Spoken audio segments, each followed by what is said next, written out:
Hey Sunday School junkies, welcome to the Sunday Snippet, your quick dose of encouragement, energy, and inspiration. 10 minutes or less, because we've got kids to teach, lives to change. So let's go! Hey Sunday School junkies, have you ever looked into the face of a child mid-lesson and realized this kid is completely, utterly gone? He's not physically gone, but he is mentally not with you. The body is in the chair. The eyes are open, but their mind, you know, it's somewhere between Minecraft, snack time, and questioning. Did Moses part Brother Pelletier's hair? Well, I heard this funny but painfully accurate observation from Karl Bastian, who's known as the Kidologist, and I can't unhear it now. And he said, kids come with built-in screensavers. Yeah, just like a computer. Let's talk about that on today's Sunday Snippet. Now, some of you may not know what a screensaver is, but if you're a 90s kid or you're just tech savvy enough to remember the old days, you remember screensavers. If you left your computer on too long, it would kick into something like a bouncing logo or a weird tunnel of colors, or bubbles was a favorite one, common one, or fake aquarium background was a really popular one for a good little while. It was pretty cool and high tech in the day. Those screensavers weren't there just for fun. It was to prevent what's called screen burn. But the computer thought, nobody's interacting with me anymore. It's time to protect myself, shut down until they come back. And here's the punchline. Kids do the same thing.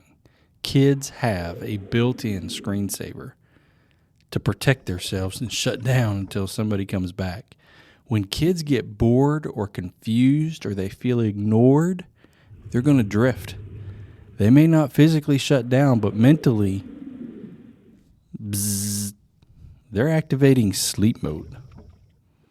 You might have seen it happen in real time. Maybe there's a slow slouch or a far-off stare, or maybe they subtly kick their shoe off or start tapping their foot or fidgeting, just bouncing around the screen a little bit. Or there's the dreaded, can I go to the bathroom? The bathroom break is needed.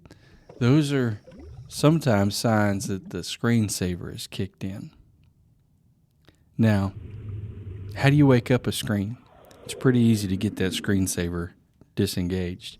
You just got to move the mouse a bit, hit a key, and that's exactly what we've got to do in our classroom. We got to just keep bumping the mouse.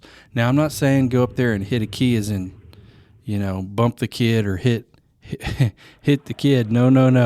No, I'm saying you got to keep bumping the mouse. You've got to keep your lesson going, your actions, your engagement, do something to change it up. If you're standing still, if you're reading in a monotone voice, if you're showing the same flannel graph for 10 minutes, it might just be that you're activating that screensaver. Don't be surprised when the class activates screensaver. So what's the bump for the kids? It's movement, it's surprise, it's noise, it's energy, it's you being unpredictable in the best way. Here's some keystrokes to try out when you need to bump the mouse a little bit. Just change your voice mid-story. Walk to a different side of the room. Ask a ridiculous question. If you're in the middle of a lesson, maybe Jesus is walking on the water or calming a storm, you might just throw out a question. Do y'all think Jesus would have had like a pet platypus or something? I don't know. Do they have platypuses in the Middle East? I don't know. Where are platypuses? I've never seen one are they even real? Throw something out there that's just ridiculous.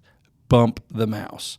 Throw in a sound effect. This is why sound effects are effective in Sunday school, in children's ministry, in kids' church. You're telling a story and there's the trumpet, or there's the thunder, or there's the sheep bleating in the background. Anything. Karl Bastian's idea was just really, it was eye-opening for me. Like, I'd never thought about it. But it helps us remember that engagement isn't accidental. It's something that we do, and we do it on purpose. And that's really my third point today is let's prevent, but be ready to react. So let's be real. Even if you plan everything right, screensavers sometimes are still going to kick in. And that's okay. The point isn't being perfect, but preparing beforehand will prevent a whole lot of the screensaver stuff, a whole lot of the distraction, a whole lot of the checking out. But when it happens, be ready to react. Don't get mad. Don't get flustered. Take a deep breath, smile like a pro, and say, it's time to bump the mouse. And then do something unexpected. Reset the rhythm. Snap their attention back. So here's a challenge for this Sunday. It's 2 parts. Number 1, prep to prevent. Make sure your lesson is packed with motion, interaction, activity, intentional keystrokes, so that you don't just see that? So that you don't just and let the screensaver kick in. They're not moving, they're drifting, so keep them engaged from start to finish. But when something happens and the screensaver does kick in, and it will, part 2 of this challenge is don't freeze up. Recognize the sign, take immediate action, pull out a platypus for Jesus. You're not losing control, you're hitting refresh. All right, remember, you're not just a teacher. You're the movement specialist. You're the wake-up artist. You're the one keeping the classroom spiritually and mentally alive today. So this Sunday, go in there ready to bump the mouse, shake things up, make those screensavers disappear. And as always, let's go make our class the happiest place on earth.